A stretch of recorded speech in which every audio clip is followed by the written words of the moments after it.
و اینکه میرحسین موسوی به مناسبت روز دانشجو پیام ویدئویی داد، این خیلی برای ما مهمه. این هم قسمت‌هایی از پیام ویدئویی آقای میرحسین موسوی. بسم الله الرحمن الرحیم.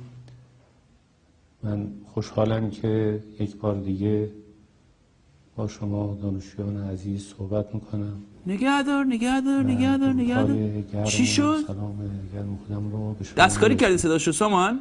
نه من کاری نکردم. شما هستم و دوست داشتم خودش فکر کنم. الو خودش وضعش خرابه. بذار بقیش مطمئنی؟ بذار بقیش ببینیم صداش در نمیاد بنده خدا. انرژی نداره. بذار ببینیم. اصلا انرژی نداره. بذار یه قسمت دیگه شو. اوکی. این گرد همایی و این جمع شدن در شرایطی این چرا اینجوریه؟ برگزار میشه که کشور آقای موسوی زر بلندتر صحبت کن. شرایط دشواری داره عبور میکنه و دانشجویان نقش بسیار عظیمی در گذر از این دشواری ها رو بر دوش خودشون دارن. آقای موسوی پس این موسوی چی شد؟ بنده یه فرد انقلابی هستم، اینجا دارم صحبت میکنم و بر اساس اعتراض به این وضعیتی که ایشون به وجود آورده دارم صحبت میکنم. اگه نبود که بنده که نمیخواستم که در این مملکت بیام دوباره کار کنم، هم کار فرهنگی خودم میکردم. ایشون مملکت رو کشیده به یه جایی که پر از دروغ، پر از نفاق، داره پرونده سازی میکنه.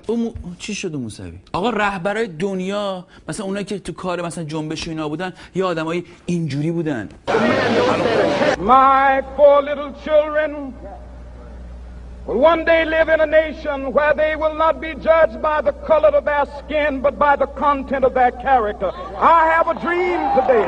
A destruir hasta la última imagen de un revolucionario, de un partidario de un régimen que haya caído bajo su bota o que luche por su libertad. All the wars, and we still fighting in them, and still a nigga.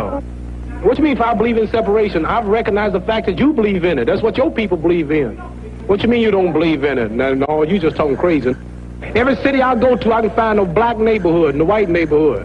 من دولت تعیین میکنم.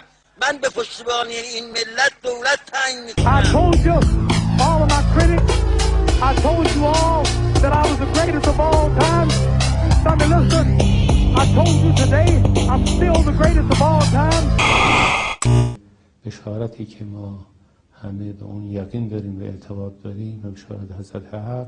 آقای موسوی برادر من، آدم حسابی مملکت، ای رهبر ما خوانده، پدر گرامی، بابا یه خرمای چیزی میزدی قبل از ضبط این ویدیو.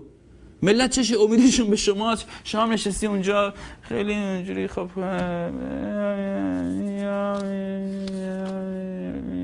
خیلی خوبه، خیلی عالیه، خیلی شما جنتلمنی، ولی شاه ایران هم یه زمانی به مملکتش حمله شد، اومد گفت اجازه بدید من با شما در این ارتباط که چگونه ما با هم به تفاهم برسیم مذاکره داشته باشیم و صحبت بکنیم. و گفتن برا بینیم بابا اهلا و سهلا، زدن دودمانشو برباد دادن، ساسانیان شد 20